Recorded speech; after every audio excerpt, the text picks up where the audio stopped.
All right, we're going to start with chapter 13 today. So the last thing that happened in chapter 12 was when he ended up with Cruz, and Cruz saved him from the snake in the water. He wasn't sure what it was, but thought maybe it was a water moccasin. He started singing at the end to try and calm himself down, because that's what his dad had done when he was in stressful situations, and he immediately calmed himself down, as well as the dog Cruz. So that's where we are right now. They're floating along inside of that broken house, hoping to be rescued. So chapter 13.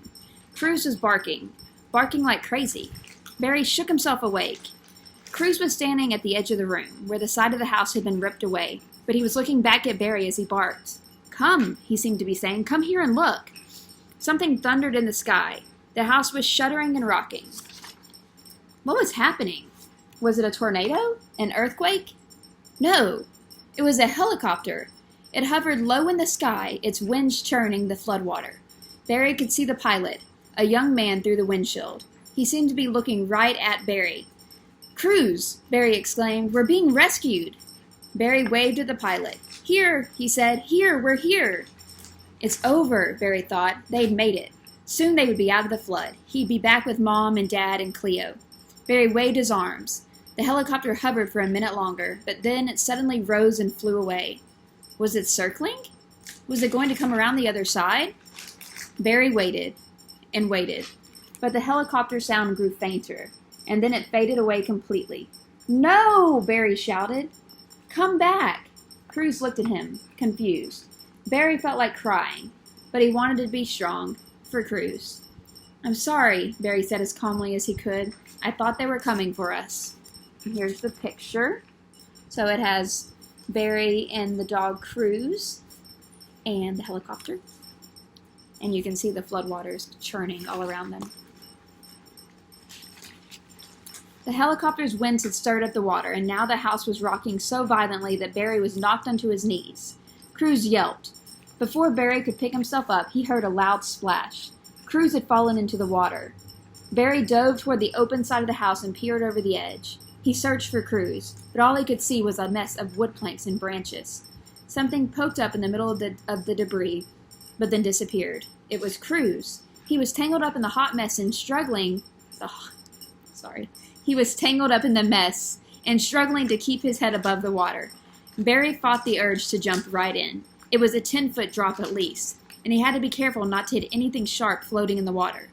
"I'm coming, Cruz!" Barry yelled as he eased himself over the side of the house, holding tightly with his hands while letting his legs drop.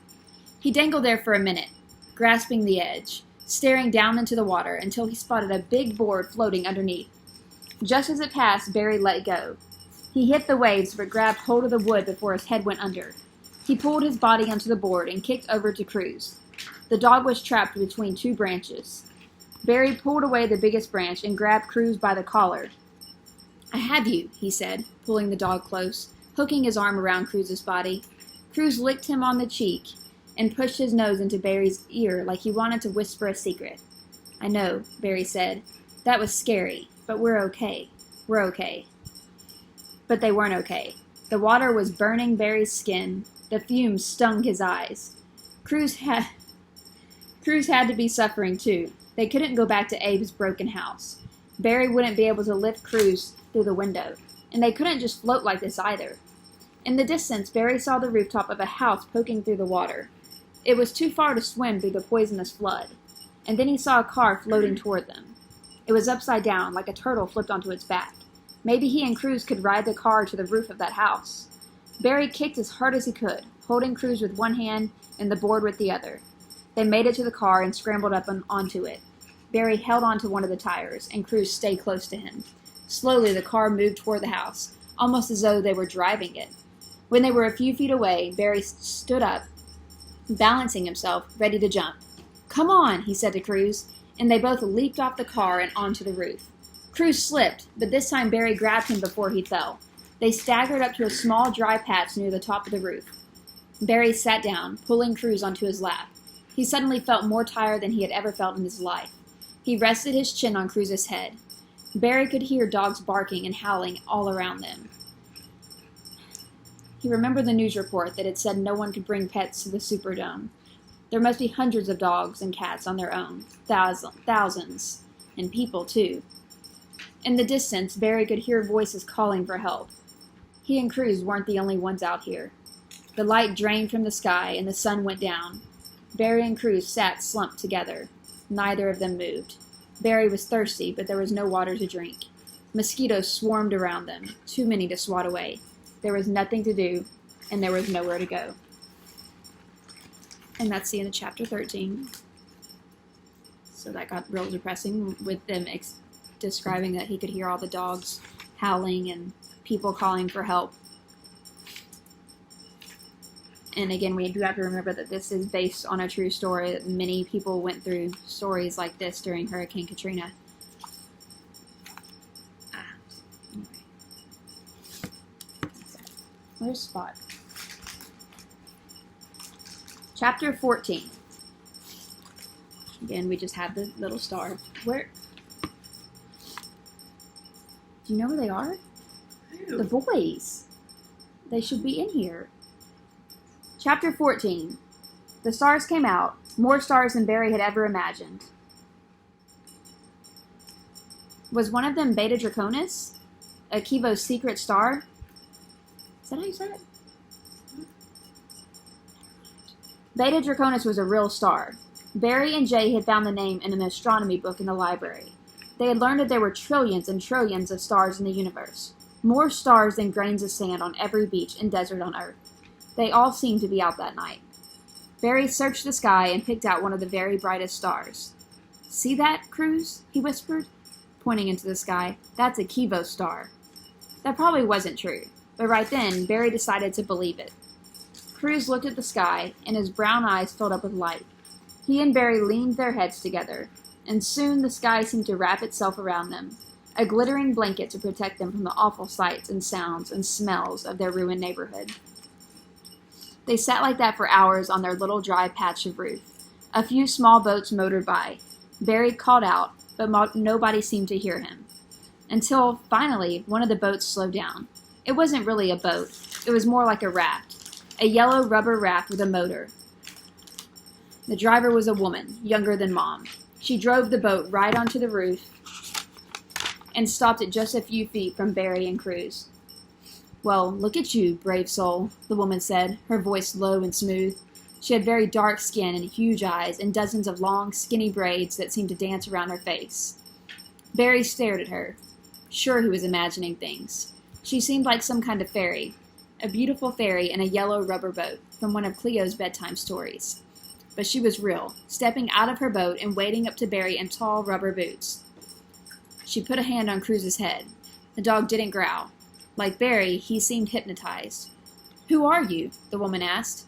Barry's throat was dry and swollen, but he managed to say his name. "I'm Nell," she said. "Where's your family?" Barry looked around him at the endless water. His eyes filled with tears. Nell put her hands on Barry's shoulders. "How about we get you and your friend out of here?" she asked. "Sound like a plan?" Barry wiped his eyes and somehow choked out the word yes. Barry and Cruz climbed into the boat after Nell. Nell handed Barry a big bottle of water. She filled a cup up for Cruz and held it while he lapped the water up. Barry gulped down his water, almost choking at first. When he was finished, he took a deep breath. He opened his mouth to say thank you, but the only sound that came out was a sob. Suddenly tears were pouring down his face. He turned away from Nell.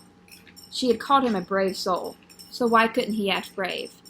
He was finally off that roof, but now all the terror he had felt those past hours came back to him, second by second. He felt as if he was shrinking, as though his fear was boiling up inside him and he was melting away. "We're going to the St. Claude Avenue Bridge," Nell said. "There will be people to help you there." Of course there would be. Police and firemen, doctors and nurses. Barry knew what happened in disasters. He had seen it on the news. Here's a picture of Nell, Cruz, and Barry. He imagined a big tent on the bridge with cots set up in neat rows. He would get fresh clothes, more water, good food. The people there would know how to track down Mom and Dad and Cleo. Barry took a deep breath. Nell carefully wove the little boat through the maze of uprooted trees and wreckage. People stranded on rooftops called to them as they rode by. "Help us!" We've got a baby here. We are hurt. Please help. Nell called back to all of them. I'll be back, she said over and over. Hang on there. I'll be back. She whispered a prayer under her breath. There are thousands of people stranded, just here in the lower Nine, Nell said to Barry. I've already picked up more than 30 people. Finally, the bridge appeared in the distance, and even from far away, Barry could see that there were no tents, no flashing lights or police cars or fire engines or ambulances. Other boats, little boats like Nell's, pulled up to the bridge, let people off, and then headed back out into the water. There were at least 100 people packed on the bridge, families huddled together. Old couples sat on the ground. People walked around dazed. Was Nell really going to leave Barry there by himself? Okay. So in these two chapters, Barry has finally been rescued by a small boat with a woman named Nell. She took both he and Cruz. So he's going to be dropped off at that bridge, and we'll see what's going to happen from there.